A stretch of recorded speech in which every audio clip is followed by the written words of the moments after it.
നമസ്കാരം. ചരിത്രത്തിലാദ്യമായി BJP പിടിച്ചെടുത്ത തിരുവനന്തപുരം കോർപ്പറേഷൻ. ആ കോർപ്പറേഷനിൽ BJPയെ അധികാരത്തിലെത്തിക്കാതിരിക്കാൻ വേണ്ടി ഇടത് വലത് മുന്നണികൾ നടത്തുന്ന നാണംകെട്ട തറക്കളികൾ.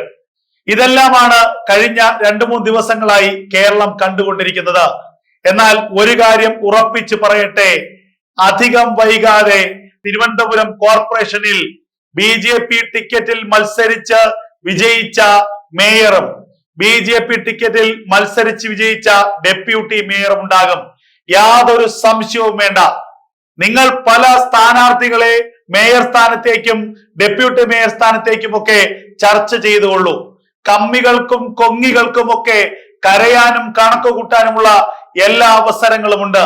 പക്ഷെ ഒരു കാര്യം മാത്രം ഓർക്കണം, നിങ്ങളുടെ കണക്ക് കൂട്ടലുകൾക്കെല്ലാം അപ്പുറമാണ് BJP എന്ന രാഷ്ട്രീയ പ്രസ്ഥാനം. ഇതുവരെ ആരും ചർച്ച പോലും ചെയ്യപ്പെടാത്ത ഒരാൾ തലസ്ഥാന കോർപ്പറേഷന്റെ മേയർ സ്ഥാനത്തേക്ക് വരും. അപ്രതീക്ഷിതമായ നീക്കങ്ങളാണ് എന്നും BJPയെ മറ്റുള്ള രാഷ്ട്രീയ പാർട്ടിയിൽ നിന്നും വേർതിരിച്ചു നിർത്തുന്നത്.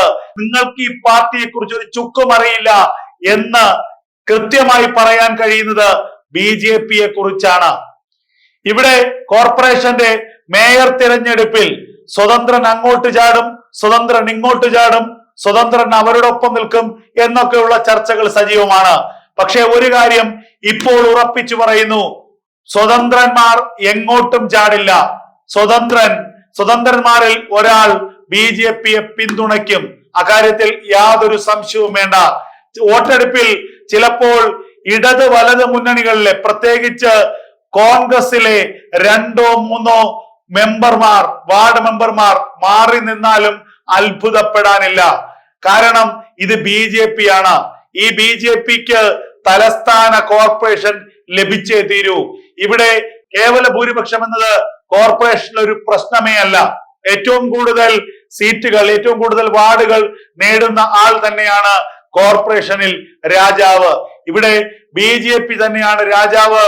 BJPക്ക് 50 വാർഡുകൾ വിജയിക്കാൻ കഴിഞ്ഞുവെങ്കിൽ തലസ്ഥാന കോർപ്പറേഷൻ ഭരിക്കാനും BJPക്ക് അറിയാം. ആരൊക്കെ BJPയുടെ മേയറാകും, BJPയിൽ തമ്മിലടി, BJPയിൽ മേയറെ ചൊല്ലി തർക്കം, BJPയിൽ ഇന്നയാൾക്ക് മേയർ സ്ഥാനം കൊടുത്തില്ലെങ്കിൽ അവരുടെ ഗ്രൂപ്പ് മാറി നിൽക്കും. ഇതിനൊക്കെ അപ്പുറം എന്തെല്ലാം അതിജീവിച്ചാണ് ഈ പാർട്ടി ഇന്ത്യയിൽ അധികാരത്തിൽ തുടർച്ചയായി എത്തിയിരിക്കുന്നത്. കേവലം അഹമ്മദാബാദിൽ നിന്ന് തുടങ്ങിയ ഒരു തേരോട്ടം, 2 MP-മാരിൽ നിന്ന് തുടങ്ങിയ തേരോട്ടം, അതിപ്പോൾ എത്തി നിൽക്കുന്നത് എവിടെയാണെന്ന് നിങ്ങൾ ഓർക്കണം. ആ ഒരു പാർട്ടി, ആ തലസ്ഥാന കോർപ്പറേഷൻ തിരുവനന്തപുരം ആദ്യമായി പിടിച്ചുവെങ്കിൽ മേയറേയും വയ്ക്കാൻ അറിയാം, ഡെപ്യൂട്ടി മേയറേയും വയ്ക്കാൻ അറിയാം. കൃത്യമായ പ്ലാനിങ്ങോടുകൂടി തലസ്ഥാനത്ത് ഭരണം നടത്താനും BJPക്ക് അറിയാം. മറ്റു പാർട്ടികളെ പോലെ അല്ല ഈ പാർട്ടി എന്ന് ഇനിയെങ്കിലും തിരിച്ചറിയുക.